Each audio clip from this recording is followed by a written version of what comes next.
Welcome to 441st PolyCast episode. My name is Imran Siddiqui, and I haven't been here in quite a while, and I have no idea what I'm doing.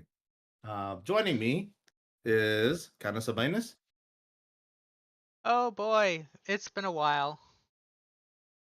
Makula, I've still been here this entire time. Sometimes I don't know what I'm doing either. Mega Bears fan, No, I don't think any of us really knows what we're doing.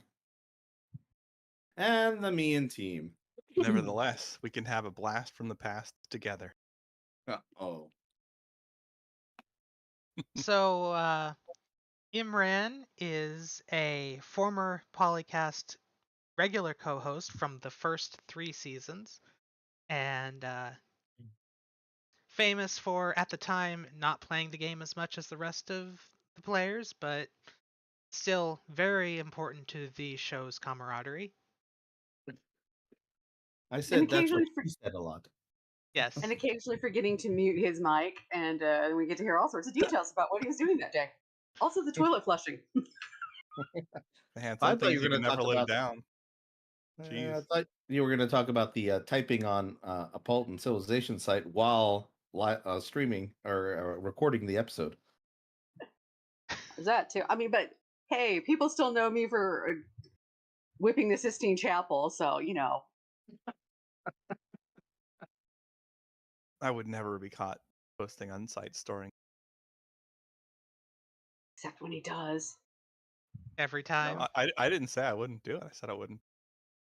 It's not true though. I would be caught. Yeah, it's been a long time since I've even been on a Civilization message board. Politan been a long time.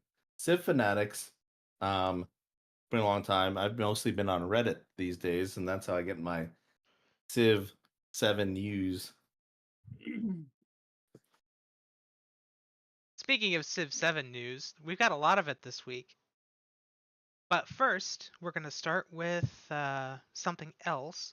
We've got a new challenge of the month for Civ 6. And this one is Know Your Enemy. In this game, you play as... Oh, what's her name? Wu Zetian? Wu Zetian. And she is on a team with Yongle and Qin Shi Huang, who are trying to hold back waves of attacks from Genghis Khan. And the idea is because Wu Zetian's ability has to do with spycraft, you should use espionage to successfully defeat the Mongols. Now, I have not played this one yet because I have been busy preparing to move, but so far there isn't a lot of chatting about it in the thread on Civ Fanatics, which we will link in the show notes. Apparently there's a possibility that Mongolia won't even attack you if you're playing on the Prince level. So... Oops. I mean, if you're building a lot of military units, I could see why the AI wouldn't want to attack you, but... Yeah, go put an end to the barbarians. We're good. So this is it is available in Prince or Emperor. The map type is custom and the map size is custom. Resources are sparse, the world is old, temperature is standard, and sea level is low. So my question is, what is the actual victory condition then? Like, do you actually have to defeat Genghis, or you just have to survive for a length of time, in which case him not attacking you just automatically wins the game for you? I'm not sure. It doesn't say. I imagine it has to do with just regular victory conditions. Yeah, because I'm not seeing an alternate victory condition in here, so I'm guessing that must mean it's just a regular victory condition. So don't know if Mongolia not attacking you makes that harder or easier. I would imagine if Mongolia isn't attacking you, it won't be that hard, since you're on a team with the other with the other two AIs. Not that apparently it's going to stop them from aggressively settling towards you, apparently. Like, we're on a team, guys. Well, the AI doesn't understand how things work.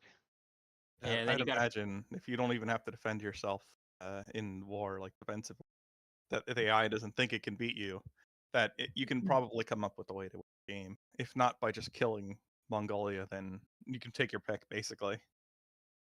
Yeah, and there's at least one poster in here who was on Emperor and had the same experience where they just didn't attack.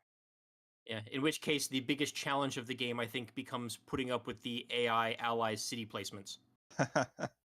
Just don't look too much. I'm gonna rage quit because you didn't put that city on the river. Come on.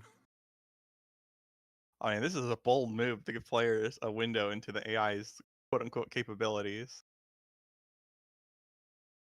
I mean, it's hard to make an effective AI, but like looking at its behavior under the hood is questionable. Yeah, because I'm assuming that if you're on like an actual team, you get visibility to all their units and cities and see everything they're doing. Yeah, right? probably. Like this is actual team play, not just like they're your allies or whatever. Yeah, I don't know if it like lets you see everything. I've never actually tried it in Civ 6. You know, neither have I. So I have no idea what that looks like. But like, even if you just had full visibility of everything they're doing, like even if you couldn't see the production bars or whatever, if you're paying attention, it would be pretty obvious, like what they're building when and like what kinds of district placements and all that they're doing in the moment, how they're moving their units, etc. It would still be obvious. And it's kind of like when you make an alliance in a Paradox game and then go fight the AA like somebody else. You get to see what your allied AI is doing, and it's usually not good things. Oh dear. I mean, they just move so suboptimally. But like, you know, if you're fighting AI, then so does the other target. So it's not like they can't be used, but you kind of are hurting cats, and I'm sure Civ will be very similar.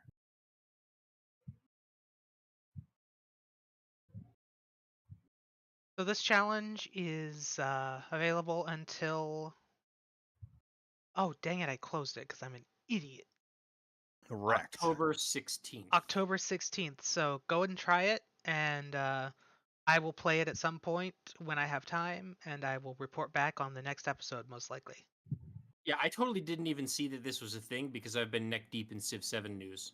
And I'm guessing that's probably a reason why there's not a lot of activity about this on the forums, is everybody's paying attention to Civ 7 stuff. Yeah, there's only, what, 3 or 4 posts in this thread? 8, okay.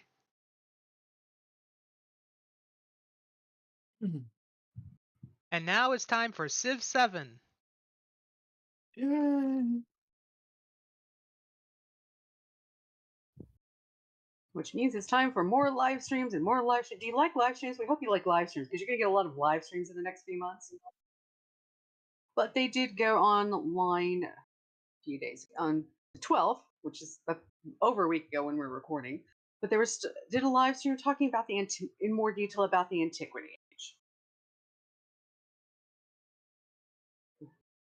Me scrolling, trying to figure out, where's my spot?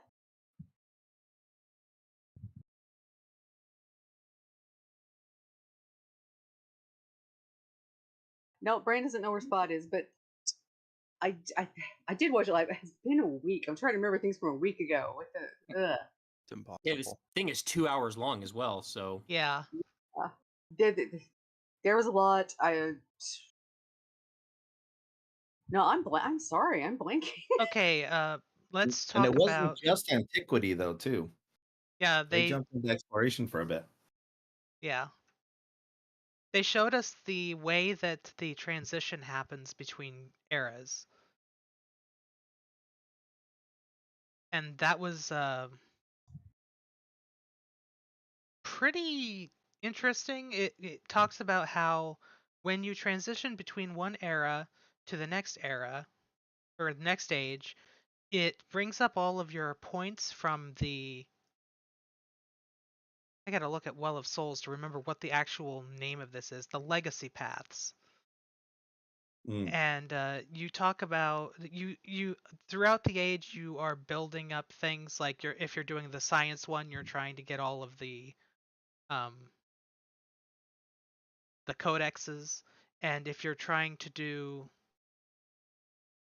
the culture ones, I don't remember exactly what the culture one was, but for military it's like you have to own a certain number of cities. And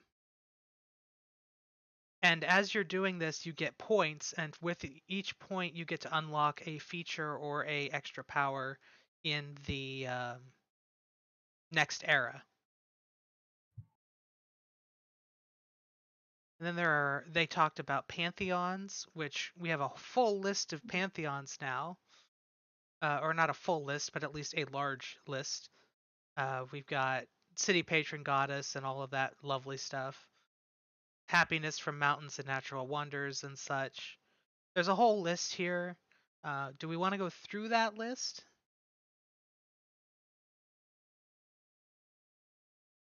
I don't think that's necessary. It's all on Yeah, Well of Souls if you need to look it up.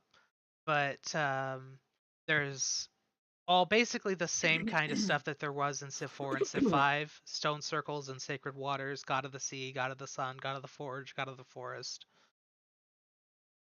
All with their own things. And these are all for exploration era.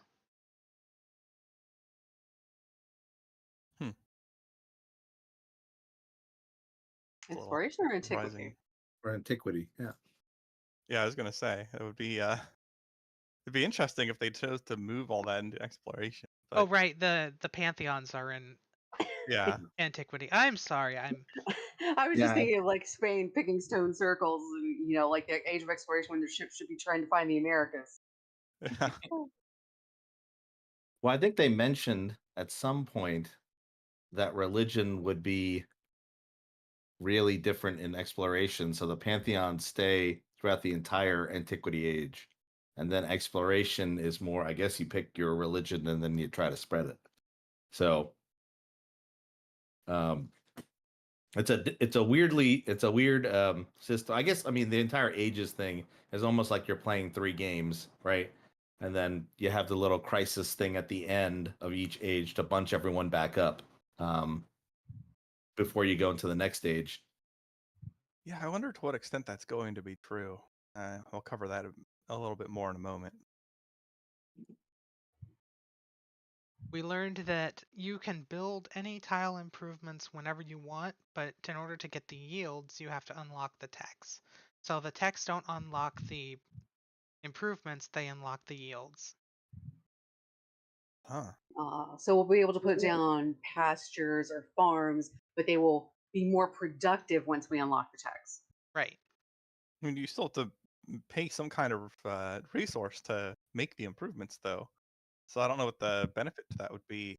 Well, they're all like districts now, right? So they're built by the cities, presumably using Yeah. production.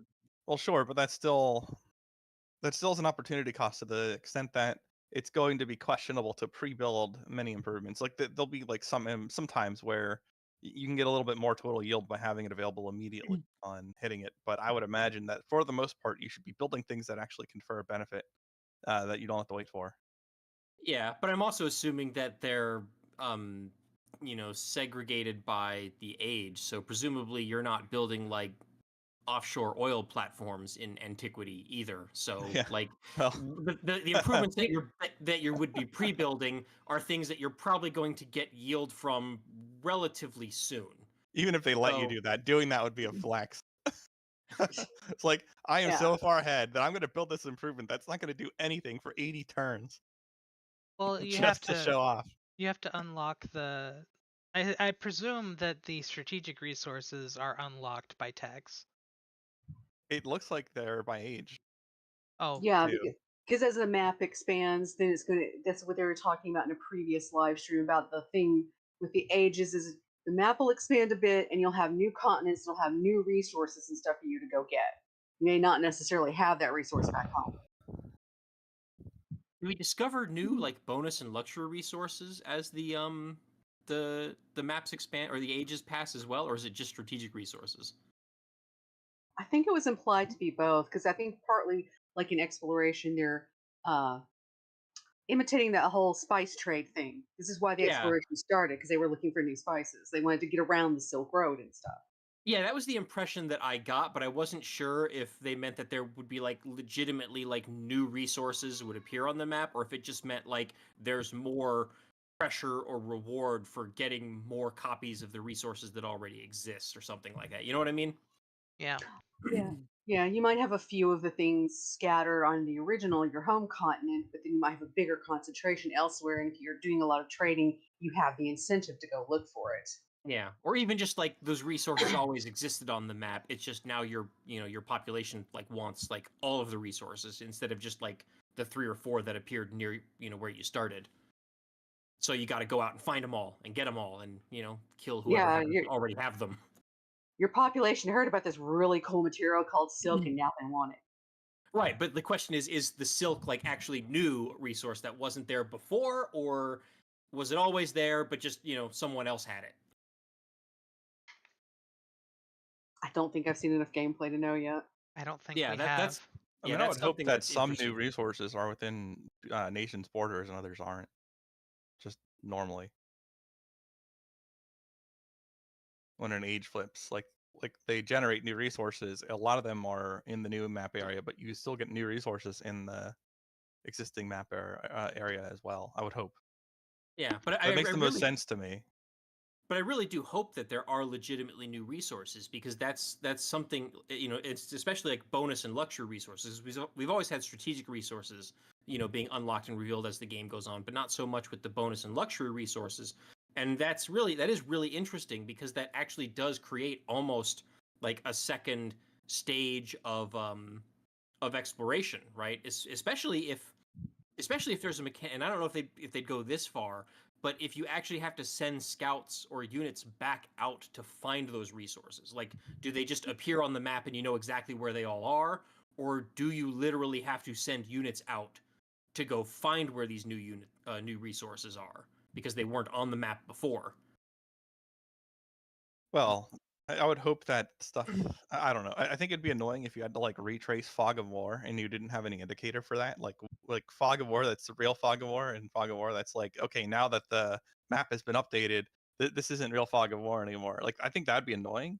On the other hand, because the map itself is expanding, there will still be a legitimate exploration aspect, even if you Yeah. don't like force re-exploration of the fog.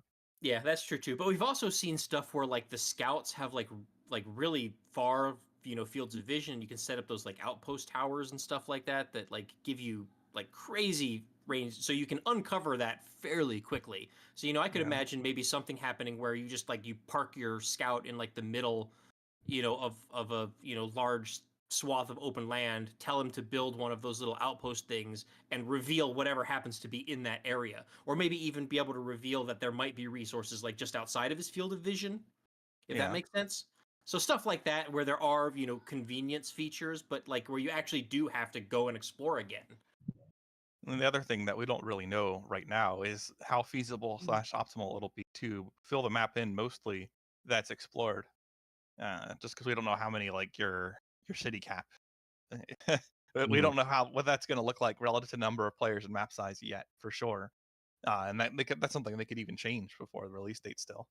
But it might be the case where you really do see most of the known world by the time the next age comes along, and so you're sending those scouts into non-fog anyway for the most part, because your cities will see the majority of the map, or it'll be in the AI's territory.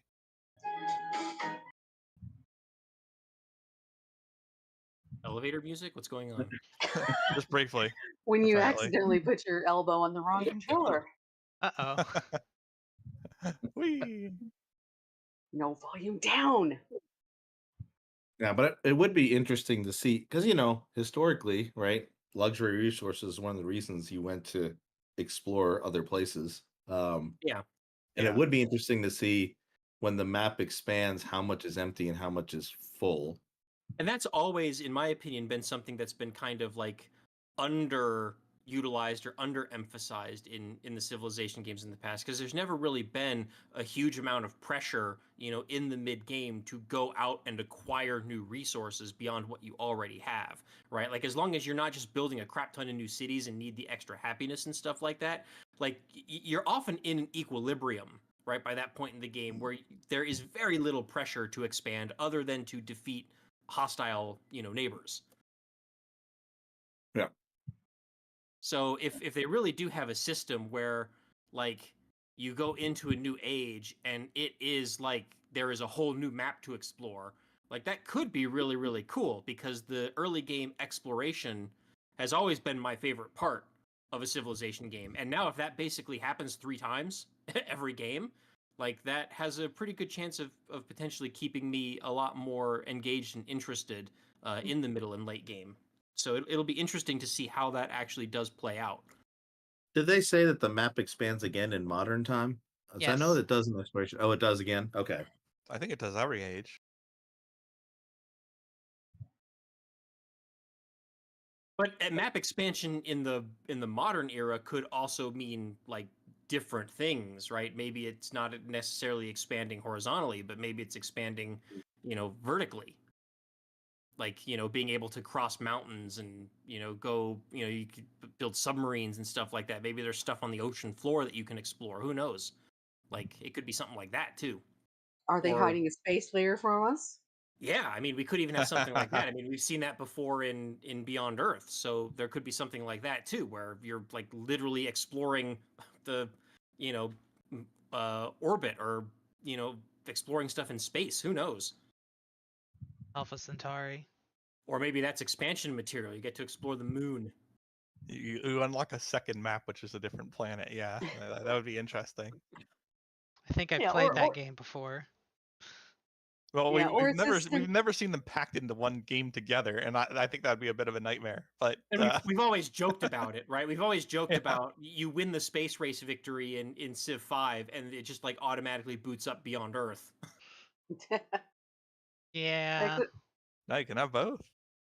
but it could be something different for the space race type of a victory if you have to send satellites to other planets first, because that's how in real life we started. We went to the moon, then we started sending things to all the other planets, and it's progressive. So maybe there's a little more of a detail. I hope there's a little more of a detailed path with the space race, but they haven't told us about the modern era yet. So we get narrative events this time. And these are based on who your leader is, not what your civ is, apparently. And it's usually it's very similar to the quest system from Beyond Earth, actually. It gives you 1 or 2 options, or 3 options, I think. The first option is culture, the second appears to be production, and the third is money. At least that's the screenshot we saw from the Augustus game that they were doing in the live stream. So we had the Senate is in session and voices are raised in conflict. This is for Augustus. You have the option to listen to the senator who's complaining, and it gives you the quest to build 3 monuments. Or you can only the strength of the army, and strength and loyalty of the army matters, which gives you which says you need a commander with 3 promotions. And then the third option is there's greater pleasures in life than politics, which just gives you a cash bonus. And these are tied to their leaders, I believe. I do really like the idea in principle of, like, your population or your cities, like, asking you to do things for them, and giving more of a feeling of, like, there are actually people living there who, like, want things, and not just, just being nothing but the state. You know what I'm saying? Right. And I think, what is it? Is the reward for doing one of these quests, I guess, a point for that age or whatever, on the victory conditions? Is that what you get if you do it? I'm not sure. I don't think it's actually been told exactly. Yeah, I don't know that we have granular information on how like the game is won in totality, Right. and like how impactful each thing will. I mean, I think at this point the best guess would be they've already told us that at the end of, at the very least, the Antiquity Age, there's some kind of crisis. That's kind of like a boss fight, so to speak, I guess. But so Yeah, but you don't win the presumably, game there. yeah, but presumably every age probably has something like that. So maybe, yeah, you win the game by resolving the modern era crisis. Or maybe we just have the classic victory conditions. You build the spaceship, you know, sell everyone your blue jeans and do all that stuff. Yeah, Or in the case of, if you do the classic thing, it makes a lot of the previous age outcomes less relevant. right, which is why I think that there's probably going to be a greater emphasis on, like I said, the modern era having some kind of crisis thing similar to what they've already talked about in the Antiquity Age. There basically being a boss fight at the end of the game that you have to win. Well, now there's a problem too, though, because let's say that one nation wins like the majority of the ages, aside from modern age. Is the modern age crises winner still the winner of the game? Because if that's true, then once again, most of the game doesn't matter. Only the modern age matters, if that's what happens. So, like, I don't think you can make the outcome of a single age determinative of victory without trivializing the remaining ages.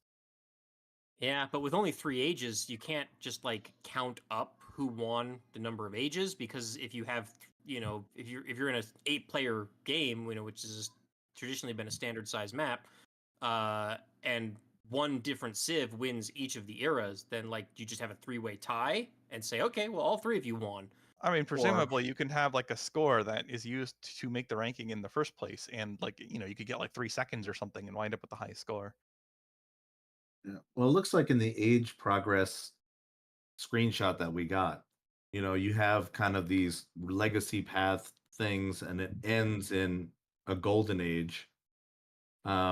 Now that's just the screen we got. I don't know if there's a score somewhere else.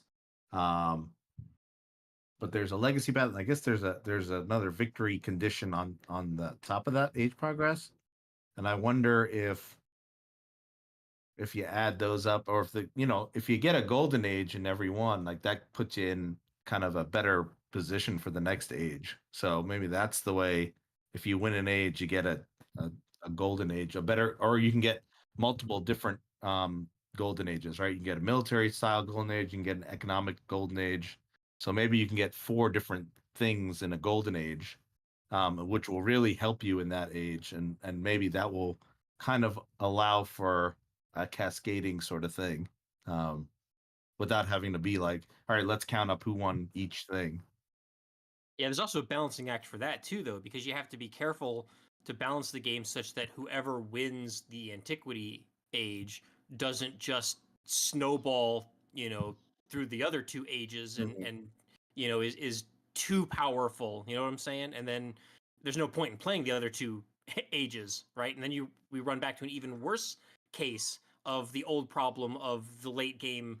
Isn't very fun to play because you're just hitting end turn until the victory screen. Like now, you've had the game explicitly tell you, well, you've won the first age, and you have an overwhelming advantage going into the later 2.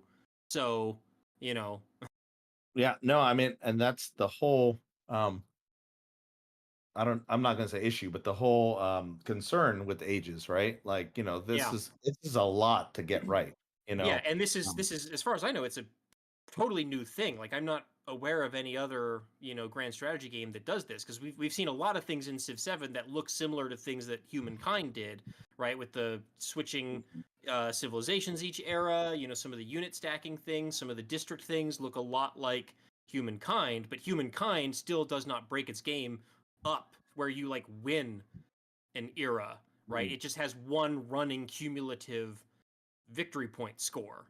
So there's no analog there to be like, okay, well, are they going to do this better or worse than Humankind did? This might be a good time to transition to our next topic, which is the developer diary on ages from Ed Beach. So now that we're getting into this, I think I'll bring up that this is one of our topics, and their express design purpose for ages is listed in the dev diary. Now, like the top 3 bullet points they list, although they have more reasons, are against snowballing, against too much micromanagement, and balancing civs. I certainly agree with the third, that Oh, for it is sure. much easier to balance when you actually have proper ages for the civs that existed later in history. Yeah, you don't So have to make. that's a pretty clear, like, that's good. Yeah, you don't I have to have make a version concerns of with Sumeria, that is balanced for the modern era. Yeah, I have concerns with snowballing. Like, there's 2 ways this can go, because the main problem in Civ is that the game is functionally over before it's over. So how much is this going to be? You're playing 3 separate games in one game, which could be interesting and fun, versus this is a rubber band mechanic, which I think could easily ruin the game if they use it as a rubber band mechanic. So because again, if you make ages into a rubber band, then it means that performing well in the early ages doesn't matter that much. It's the exact opposite problem of what we've had in Civ to date. So I Right. hope they don't take it to that extreme. But I do think that there's some interesting, like if you make it 3 distinct games and the winner is the person who does the best in all 3, that's not necessarily bad. And they're right that they, like, more than half of the players don't finish their games. That's probably indicative of a design issue. I Yeah, have some major reservations that in this talk about that as an issue, that we're not mentioning the user interface whatsoever. I think that's a red flag in my mind. I know this is about ages, so that you're going to be emphasizing your discussion of ages, but the lots of micromanagement issue, the games take long in the end game, it's not exciting. Like, a lot of that is a manufactured problem by Firaxis of having a poor UI, period, in the late game. A lot of it And also generally. a lot of it also though has to do with the way that the kind of scope of the game changes. And I'm talking about older Civilization games, not Civilization 7 here, right? Because in the late game, you still have all of the exact same mechanics that you were playing with at the beginning of the game when you just have 1, 2, 3 cities and a handful of units. So if by basically restarting the game and changing even the mechanics so that some of the mechanics work differently in each age, like, I would hope that the reason they're doing that is to solve the very problem you're talking about. So you're going to have mechanics and UI and stuff like that that are geared towards managing a larger empire in the exploration and modern ages, and not having to do all of the micro scale management that works very well in the early game when you only have a small amount of stuff to worry about, but then becomes tedious in the late game when all of that stuff is now multiplied by a factor of 10. I hope you're right. I'll believe it when I see it. It's been more than a decade of bad UI. I do not have faith in this particular aspect of the game because it's been bad for so long. And you could use a good user interface that scales up well. It's still a good interface before it has to scale up well. So, like, if there's a good implementation of, like, optimizing your inputs, there's no reason that shouldn't exist in antiquity, even if it'll be more useful in modern. Yeah, sure. I mean, And, again, like, unless the there's actual necessarily mechanics. still going to be more stuff in the late game, because the map is going to be larger. There's going to be more cities on the map, presumably because there's going to be more cities. There's going to be more units and places to put the units and micromanagement to do. In order for this to not bog down to at least some extent, regardless of the Aegis system, you still need to have a good user interface. And I Well, hope they'd pull it off this time. I do, but I don't have much faith because it's 2 games in a row now, or it's been questionable. Although actually, admittedly 6 is better than 5. going back again, I talked a little while ago about how there are a lot of things in Civ 7 that remind me of Humankind. I don't know, Iman, did you play Humankind, by the way? I think Canis and Mackie and me and team haven't, but I don't know if you did. I have not. No, I didn't Okay, even know it really existed that much. Like, I think I heard about it, and then, like, all of a sudden, people were saying Civ 7's like Humankind. I'm like, oh yeah, I think I remember hearing about that. And then I realized, oh, they had a Civ change thing. So that's how much I didn't really know about Humankind. Okay, yeah, fair enough. So anyway, going on to what Phil was just talking about. So something that could also happen is maybe the number of cities doesn't necessarily increase later in the game, because maybe cities that are close together maybe collapse into one city that now you only have to manage as a single city. And Humankind actually did have something similar where you could merge multiple nearby cities together into, I forget what they called it, They had a name for it, like province or something like that, where you would, I think, then manage those cities more as like one unit. So they could be doing something similar here too, where you maybe you have 12 cities in say the exploration age, right? But then you go into the modern age, and now you have maybe now that's basically collapsed down from 12 bespoke cities to like 4 metropolitan area kind of things. If that does that make sense? Yeah, mean, I'd just like to point out that you could do things like this in Civ 4 if you wanted. Well, I will They say, could, and yeah. also Civ 6 introduced like, or had a governor mechanic that you could build up to be more robust, in a way to reduce micromanagement. But then, of course, then you might run into the issue that you have to micromanage the governors. But there are ways that you can reduce micromanagement. Of course, everything is all speculation because they're very tight-lipped about what the modern age even looks like at this point. Yeah, but even then, if you're micromanaging one governor in the place of having to micromanage, say, the 4 cities that one governor is managing, then that's still, on paper, less micromanagement than you had before. Right.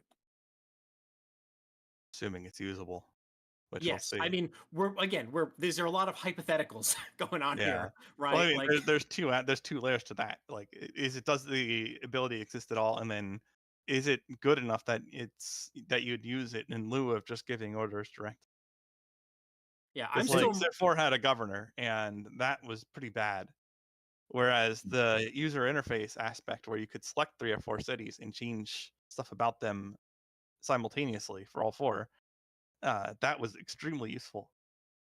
right, like being able to control click and shift click on a build queue to just add everything, or just add the same thing to like every city's build queue, because it's something you just unlocked and something that you want in every city. Yeah, or you could like actually change the tiles that are all working to a degree. Now it's like really micromanagement that you have to go into each city. But if you just wanted to switch them between like production or commerce or food focus, and you understood like how the game assigns citizens to tiles for that, you actually could update multiple cities at a time to the like degree of tile swapping Well, by shift selecting. if I remember correctly from some of the earlier stuff we've seen, like it looks like we don't even have like populations working specific tiles anymore. So Yeah. all of that I'm just using that as an micromanagement is example. gone, Like but you could get to that level of micromanagement in like a tiny fraction of the clicks that that would be necessary by default. Like if you wanted to do the same thing in Civ 6, like change tiles worked in 3 cities or 4 cities. Let's say 4 cities simultaneously. We're talking the difference between like less than 10 inputs and probably over 50. Like it's not a small difference, and that just scales up. The more stuff that happens on the map, the more types of mechanics like this you have. Like now we're comparing like 20 less than 20 inputs to like hundreds of inputs per turn. Yeah. It just goes nuts. And the later games too have issues with input buffering. So like even if you could in principle select all this stuff like super fast, like faster than a human could do it, even the game won't let you because it can't process that. Even if you turn animations off, it simply can't acknowledge that you're moving units as fast as a human can move units, let alone moving faster than that. So you get gated by the game's ability to update your orders. yeah, I mean, I definitely understand all of these concerns, but So like I don't want to say they won't we let just do we it. just Like haven't maybe seen it'll it. be So awesome, and they've clearly shown some care for this because of how they've introduced moving units with a commander. Yeah. So yeah, like it might be really good. I don't want to be too negative before I actually experience it because they've at least shown signs that this is on the radar to some degree. And the well, I mean, not commanders, only I mean, on the radar, but it sounds like from what you just read from Ed Beach, it sounds like that's a major design goal. Well, they're going for a design goal that I agree with maybe a different solution than I think is the solution. That being said, like just because it's a different solution than I like, what they're using still might be good.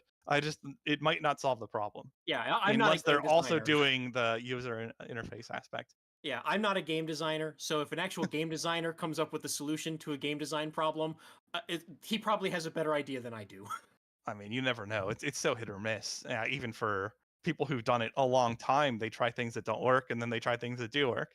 Yeah, And no, that's true. like the sage among them are aware that they both are a possibility. Well, and like we said, we haven't seen modern era. They could have rapidly, or completely redone a lot of it to make it less micromanagey, right? Because that's Yeah. governors, the commanders might be able to hold 10 units or something like that, right? And that was We the know case. for a fact that expands. Like Yeah, as and you go on, the that was commanders can hold more. Yeah, that was also the case in humankind. Like, I think as you research new technologies, it would increase the cap of how many units you could put into an army. So I'm assuming they're going to have a similar thing here, although it So might be it's- locked behind ages instead of behind bespoke Right. technology, but same principle. So yeah, it's probably going to be better than Civ 6 just by changing the mechanics. There's going to be fewer inputs, but I would also like to see the UI improved in addition to that. We'll see though. Maybe it will be. Yeah, the other thing is they talked about some age transitions for civs, and I've been thinking about this for a while. I think they kind of shot themselves in the foot with the first reveal by doing the Hatshepsut going Egypt to Songhai, which everyone freaked out about. And I was thinking, like, if they just did Rome, Norman, French, even though that's kind of people would probably be more accepting, but everyone was like, Egypt to Songhai makes absolutely no sense. And then in this age transition, they go, actually, it's Abbasid is really their exploration age. Well, Yeah. It made sense because they were talking about it as a gameplay. The two were linked by gameplay because they both had abilities and stuff that revolved around navigable rivers, Right. and they were trying to highlight navigable rivers as a new feature. So, I get what they were trying to do there, but I do think you're right. The thing people saw more of was the civilization transition, and not so much the game mechanic. Right. Yeah, they Transition. probably could have emphasized more that the Songhai or something you unlock. Right, because of the fact that you're on a bunch of rivers or whatever.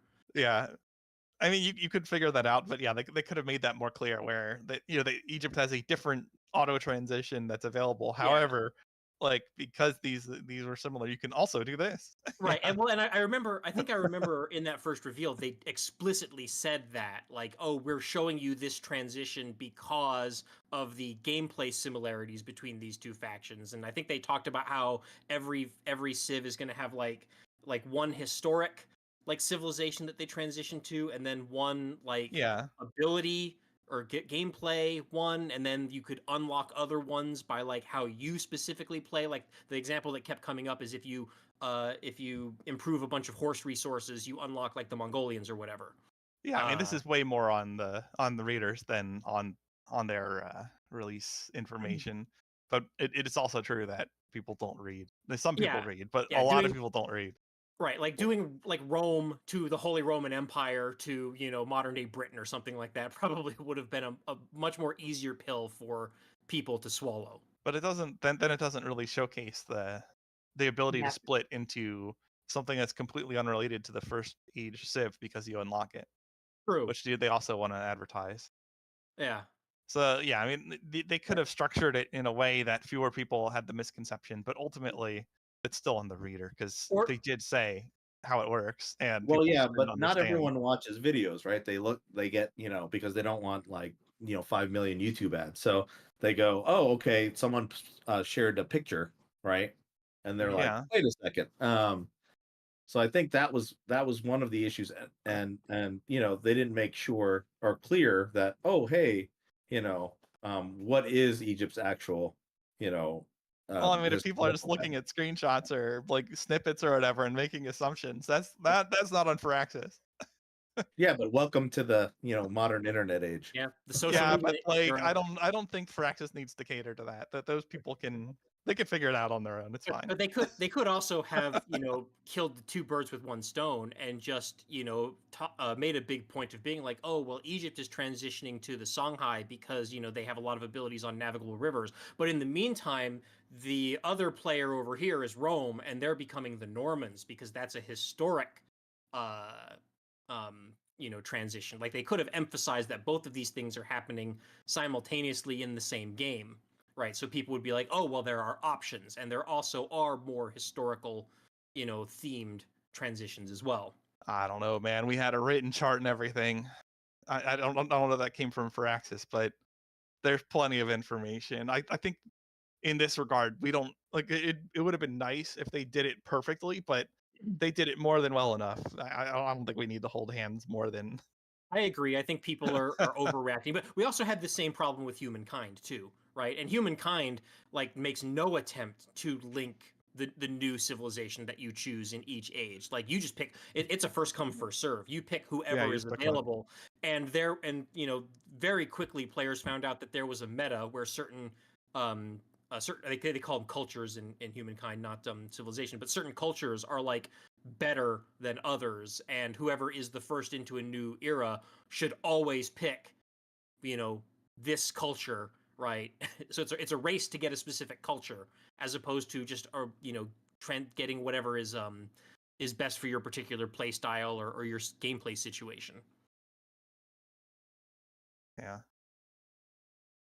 And it looks like Civ That 7 might still be true in Civ 7. Well, like that'll come down to how they balance the civs. Because but like not people will necessarily. go for the unlockables. If there's an unlockable that's good enough, it will draw people to concentrate on that. I mean, But if I'm sure they're going to try to avoid that both through availability and to not make overpowered civilizations.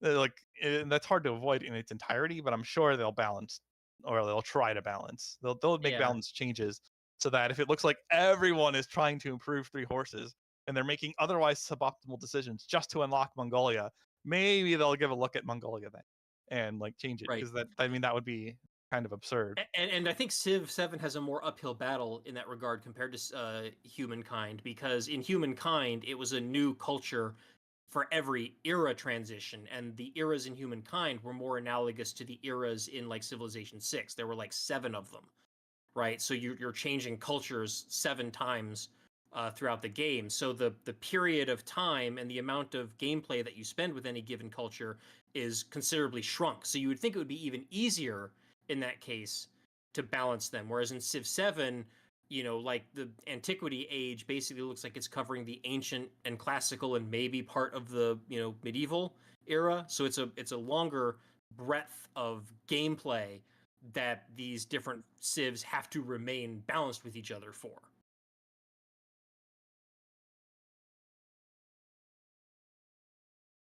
Yeah, I mean, I mean, it's a task that they'll have to see if they can balance. I mean, obviously, in any civ, there are eventually, right? You find out that there's some that are really good at at certain things, and hopefully we don't have that here, and hopefully some of them are locked away.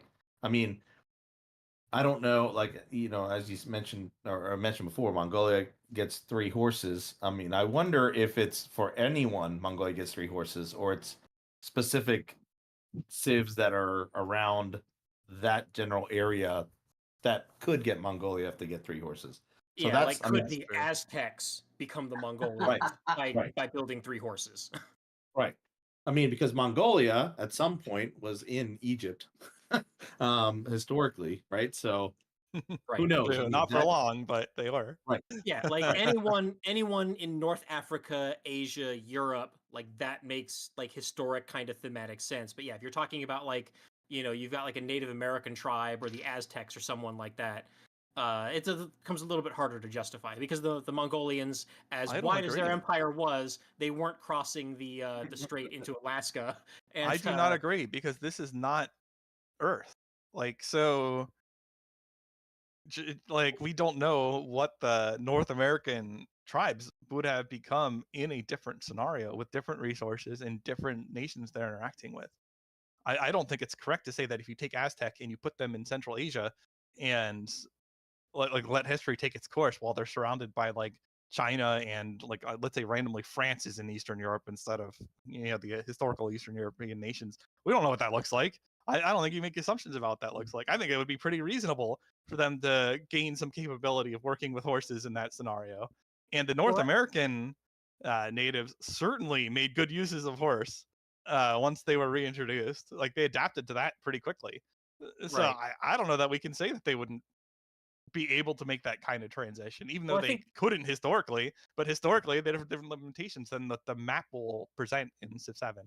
I think the idea was more just to say like there might be restrictions, that that prevent or limit the selection of Yeah. right, and that was just one example, right? Like I'm not saying that that's the way I want the game to work, just trying to come up with a hypothetical. Yeah, I think you might be right that they might like limit the number of civs you can transition to based on your starting civ, but I hope not. I Well, hope like it's based on the map because that will make the game more right. dynamic and make Well, what's for on the sure. map more important. Like But you're right. Like we'll if see. you're in if you're on a continent that literally just doesn't have any horse resources on it, Yeah, then you're not then like Mongolia. clearly you're not going to become Mongolia unless you also happen to like roll a civilization that has one of the automatic, abilities to transition to Mongolia. And then you might not even want to. And then you probably wouldn't want to because you don't have any horses. Or maybe you do just to deny it to another player. I don't know. Maybe they're that good. Well, let's hope that's the kind of thing where they need to be balanced. Like if they're so good that you'll pick them to deny them to other people, Yeah. then they should probably be tweaked. And that was a problem in humankind, right? Where Yeah. even where there was, broad agreement that certain cultures were so much better than other cultures that like if you got into the new era, and even if this wasn't the best culture for you, you should probably still pick them to deny it to someone who's going to be able to make better use of them. And Yeah, then I mean, I don't think you can ever perfectly balance those, but I think you can balance them well enough to block that kind of stuff. yeah, some of them in humankind were pretty bad. Yeah. I mean, it doesn't have It's to be that way though. That's a failing on balance in humankind. It doesn't have to be like that in Civ. yeah, and I think they to their credit, I think like patches over like the year or so after the game came out, I think alleviated some of that stuff, but it's been a while since I've played that game, so I don't remember for sure. Yeah. Okay, so some other things for ages that's confirmed in this dev diary. We've been touching on things here and there throughout, but then we have some bullet point stuff. Like this is where I saw the confirmation that yes, each age unlocks resources. Here it doesn't specify strategic or luxury. Hopefully both, but it doesn't say either way in this case. Yeah. I mean, obviously new civics and technologies are unlocked. Same with buildings and wonders.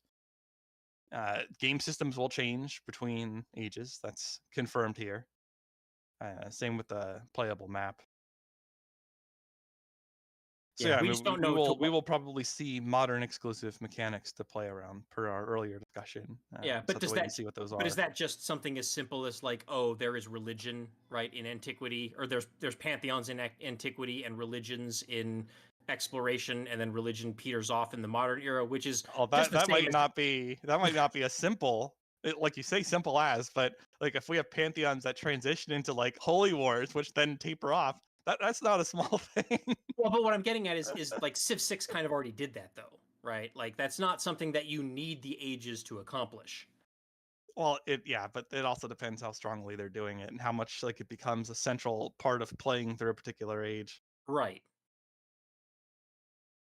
Leaders remain same across age. Traditions always available. Some buildings are ageless. Oh, and commanders persist. So like the experience and whatnot you're getting on the commanders will pay off long term. That's confirmed in the dev diary.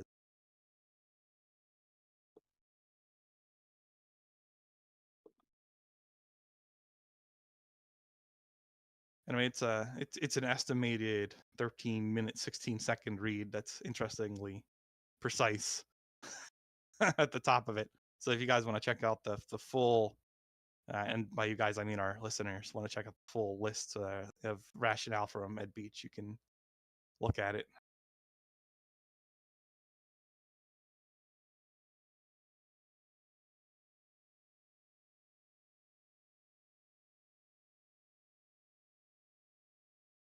Yeah. I guess some of the stuff that's really interesting is in terms of they talk about traditions as well based on the specific civic tree. So those things create kind of a continuation, right? So your leader remains the same, your traditions that you've unlocked in your civics tree can be, the same if you want, right?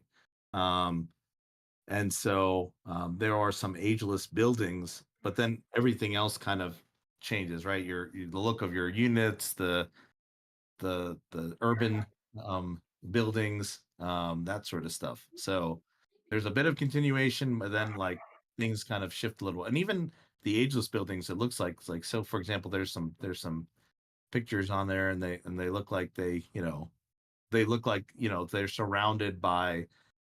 So they do Roman and then Norman city with Roman buildings, and so it looks like that the ageless buildings still have Roman buildings, and then the Norman, then you have like a Norman houses like right next door. It might be jarring as you come out of an age to see everything look a little differently, except for a few buildings, but there is some continuity involved at least. Well, some cities are like that too, where Sure, yeah.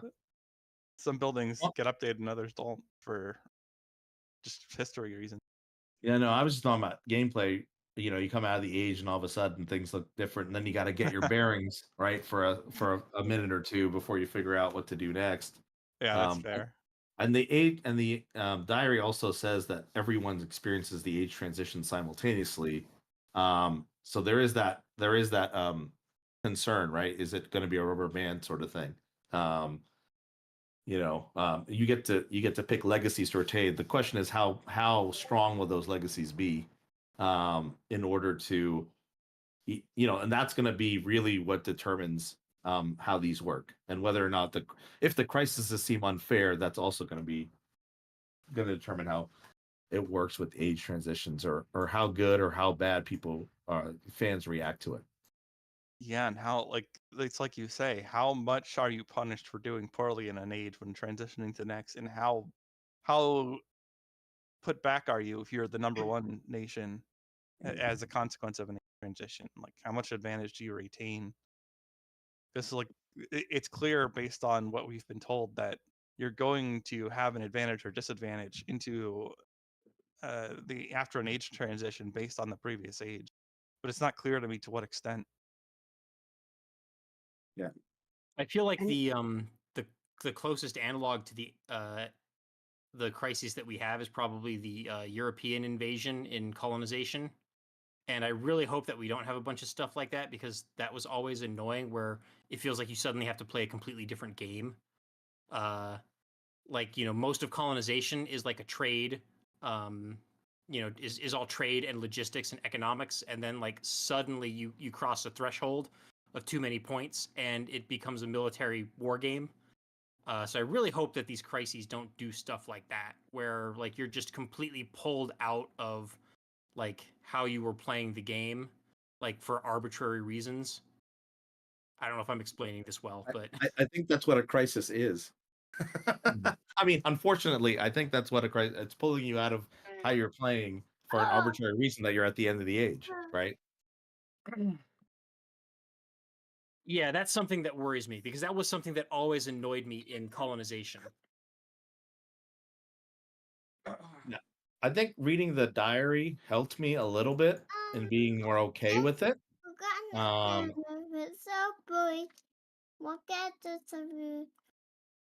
That's right. That's I think that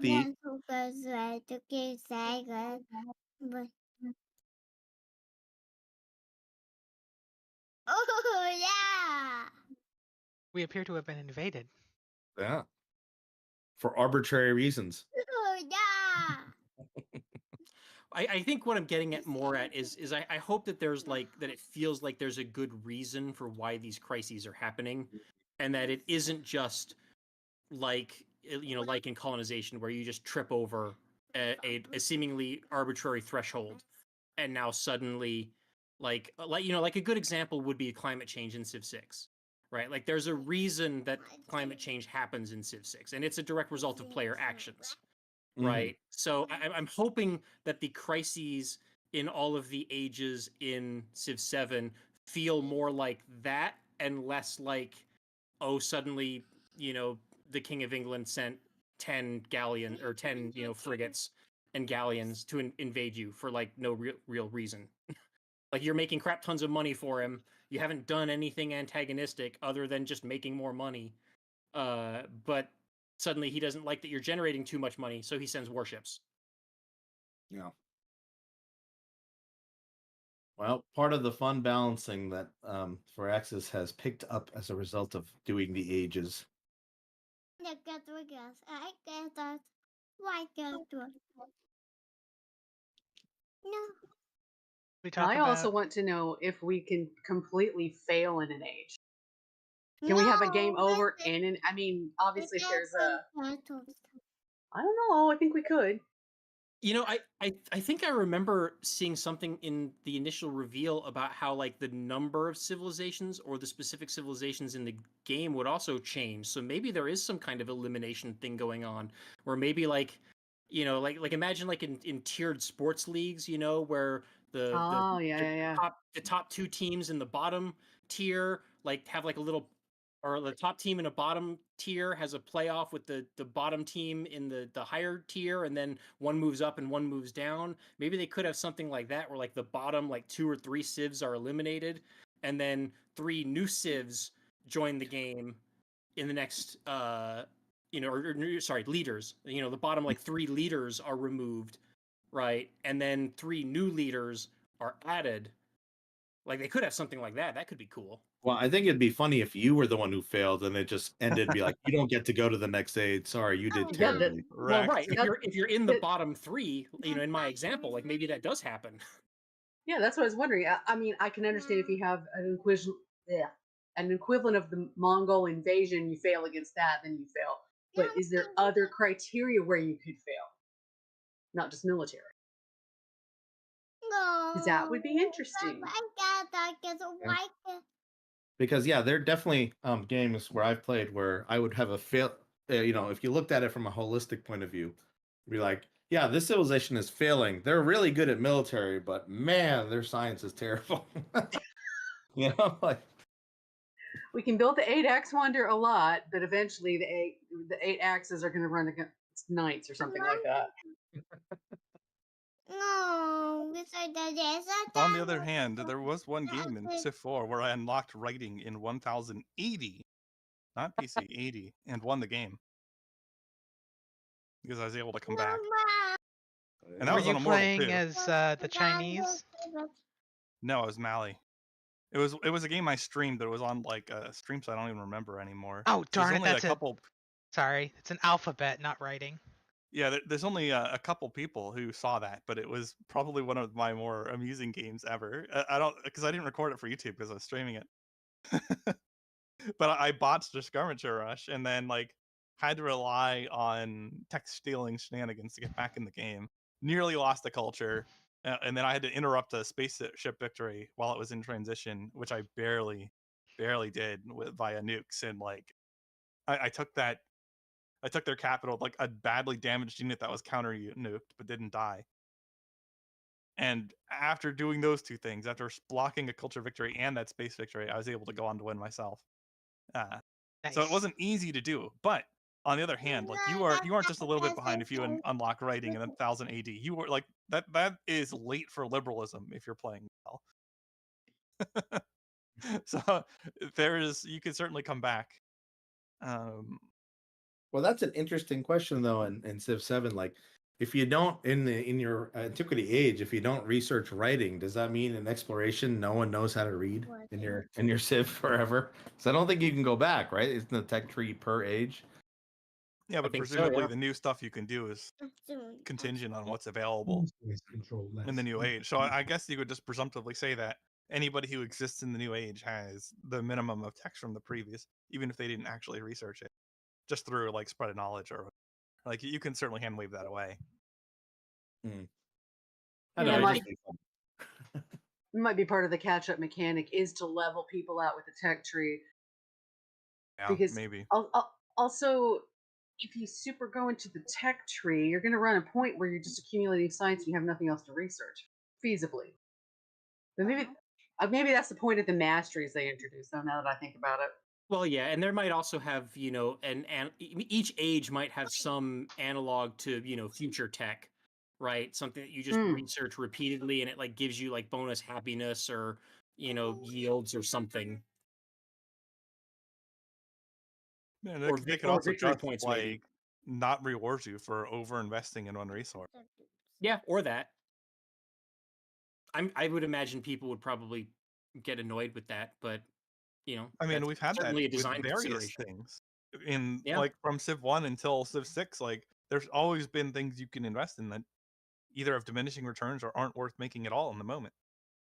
It's science has not been one of those until like literal endgame in previous civs, but there's nothing to say that it has to be that way.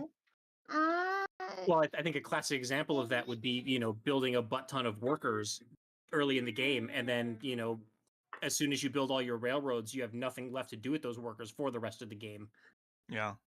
That's another good example. And even in Civ 4, like inexperienced players would underbuild workers, but a lot of intermediate players would overbuild them. Because like you could get the steam utility from fewer workers, which means you could build other useful things sooner, which made a big difference at the top level play, which I never reached, but I got kind of close to it.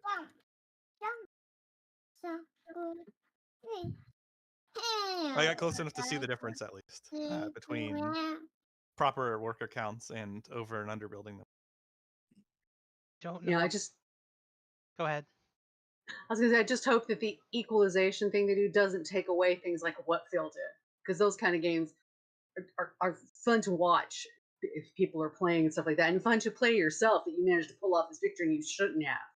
Hope we don't lose that in the equalization type of We'll always Yeah. have Civ 4. Well, I mean, like the age transitions might give you opportunities for that too, and that's fine. I just don't want to see it where like somebody who's obviously doing extremely well basically might as well have done nothing in the new age.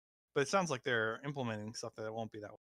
Like you'll still have cities, and you might have a golden age coming out. It's like if you sustain momentum, you'll probably fine. It's hard to judge until you actually experience in its like final intended balance form too, which Well, we probably won't have even when the game drops officially. or Not right away. alternatively, it's just, you won the antiquity age, and now you're back on a level playing field for a new game. Yeah, that's I fine mean, too. that could be what they're going for. Like you take You your need to win 3 games in a row or win them by enough or whatever, and whoever wins the most is the ultimate winner. Yeah, that could be. It's like tennis. You need to win the whole set. You won the match. Now you have to win the set.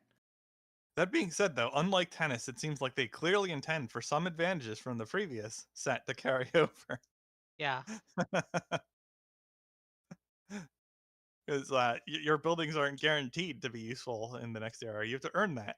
And you're not guaranteed to get a golden age. You have to earn that too. So Should we move on to our first looks? do it. Okay, so we had a couple of I guess these are leader reveals, not civilization reveals. One of the first ones is of course in the first footage that we saw for the game, we saw Hatshepsut. And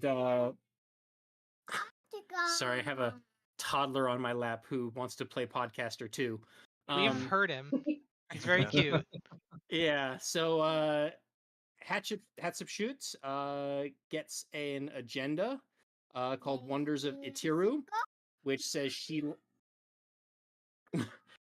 likes civilizations or leaders that have fewer wonders than herself, and she dislikes leaders who have more.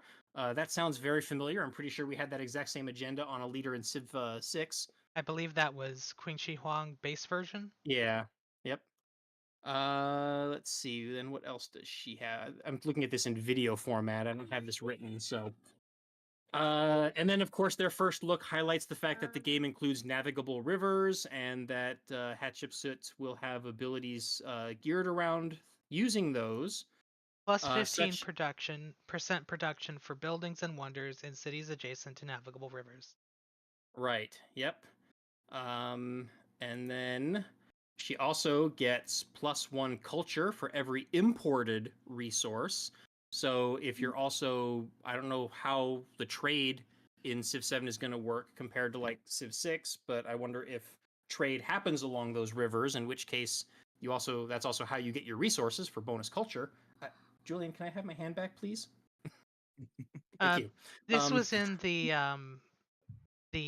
dev live stream, which we didn't actually talk about everything in that, but we talked about most of it.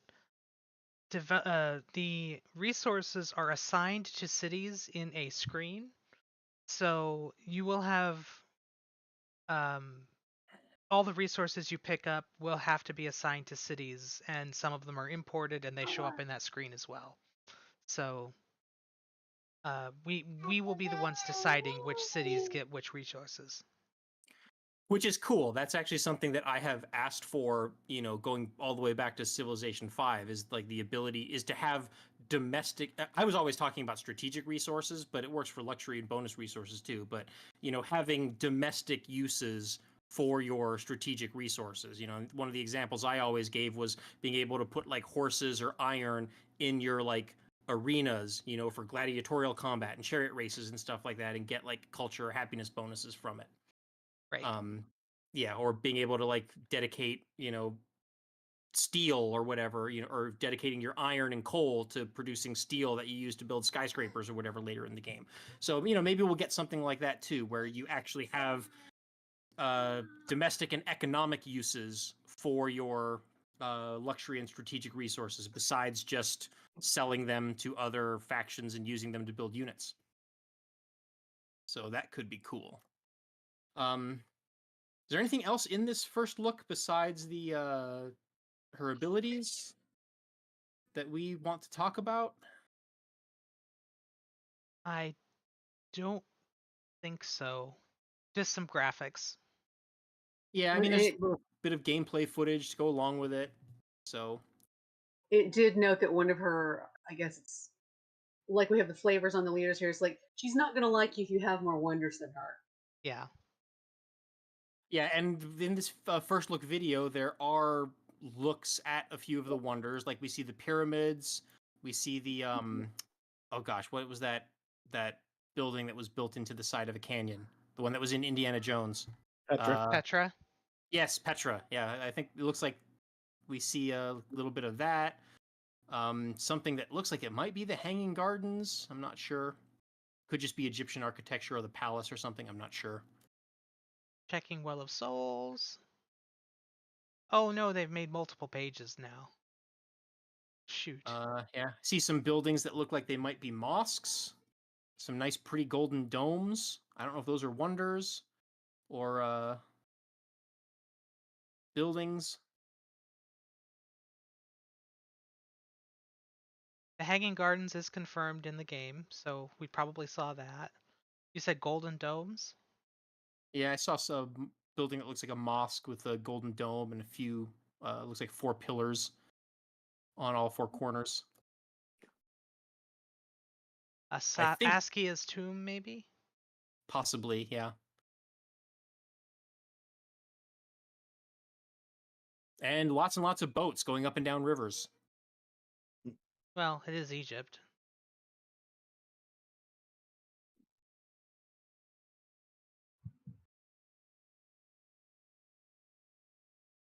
And then, just released a few days before recording, we have Augustus.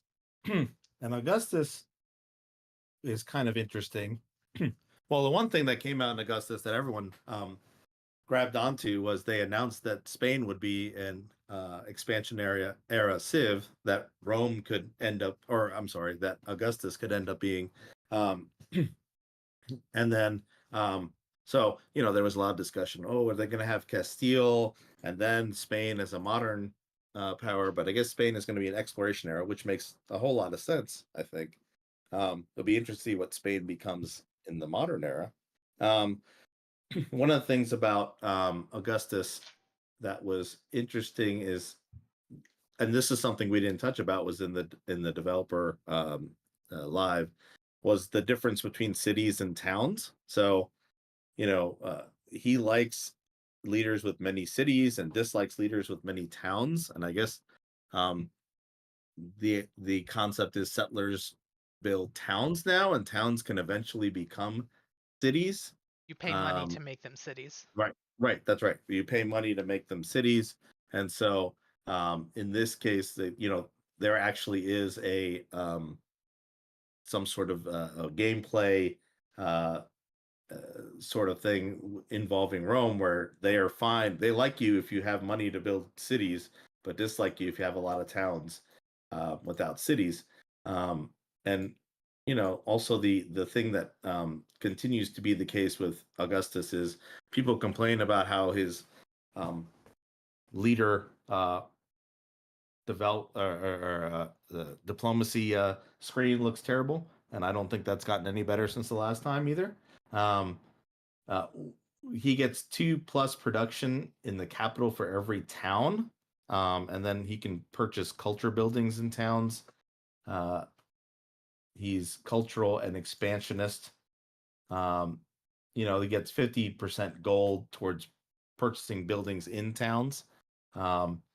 So very much an interesting, kind of a all roads lead to Rome sort of thing where um, towns are kind of a little bit favored here for Augustus. It's going to be interesting to see if that shifts at all when it gets to, other eras, because I imagine in the next, ages in expansionist modern, like you're going to convert most of those, if not all of those towns into cities, right? So does that mean Augustus is not that great later on in the game? I don't know, but it seems interesting that it focuses a lot of his abilities on having towns. But then also looking down on other players who have lots of towns. Right. Yeah, exactly. Yeah. He's all get on my level. He's like Augustus in this game is going to be this game's stereotype of the coastal elite, looking down his nose at all of your flyover country. Oh Hey, man. I'd rather live in flyover country. I don't know. My initial impression is that you might want a lot of towns, so ability might be good throughout the game. I mean, I guess it's going to depend on like what towns do and what cities do and what they do that's different than what the other does. Yeah. Yeah, we don't have True. much information on that at all. Yeah, and Maybe this is you can also only do certain things if you have cities, and you can't do it with towns. another thing that is also similar to something that humankind did, where humankind you could build outposts, and then those outposts could become cities later, but you could also attach outposts to existing cities. And I think like whatever city the outpost was attached to, like that parent city could like spend money to build districts around the outpost. So I don't know if it's going to work like that or if they've got something totally different up their sleeves. Yeah. Someone did have a theory on the town focus of Augustus and how he dislikes other people having towns. Maybe that encourages war, so that for Augustus, so he takes over other people's towns so that he can have more towns. Yeah. He definitely likes towns. All your towner belong to Augustus.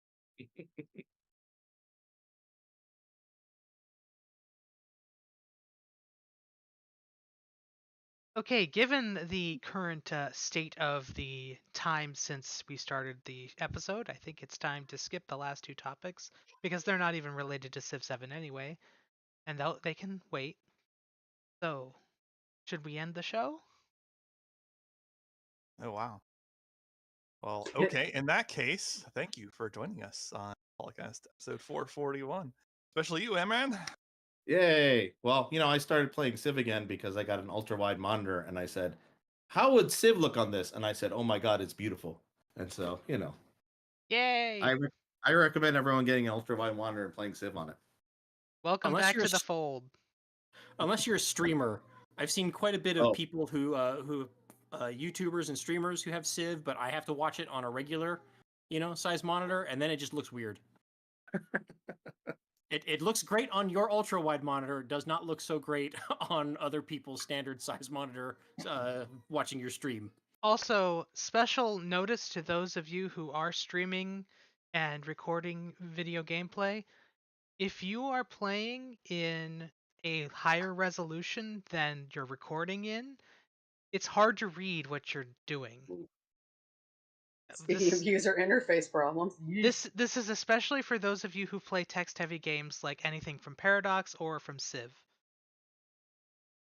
It's very hard to read what you're doing if you're already downscaling to 1080 from 2560.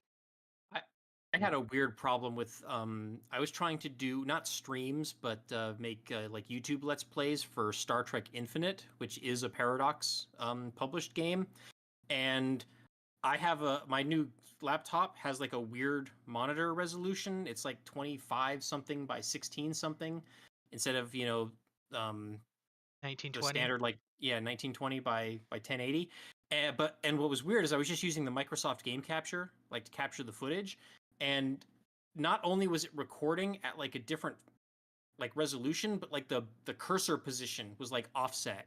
Yeah. And I could not for the life of me figure out how to fix that. So my in my Let's Play things that I ended up posting, the mouse pointer is like not pointing at the thing that I'm actually pointing at in game.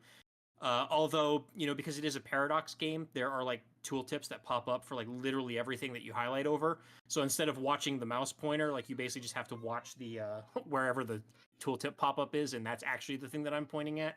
But it was annoying because I felt like I had to explain that in every single friggin' video, and it's like I couldn't, like the game wouldn't let me change the resolution, so I couldn't figure out what the heck I could even do to fix that.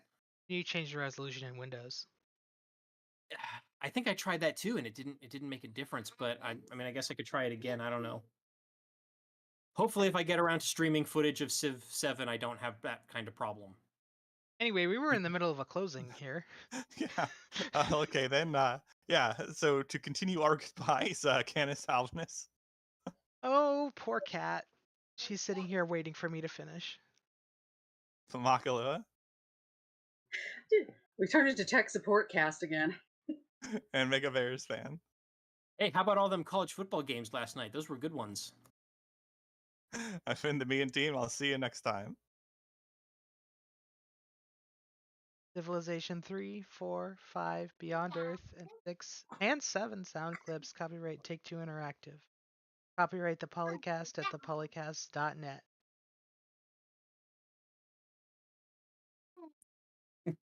Aww.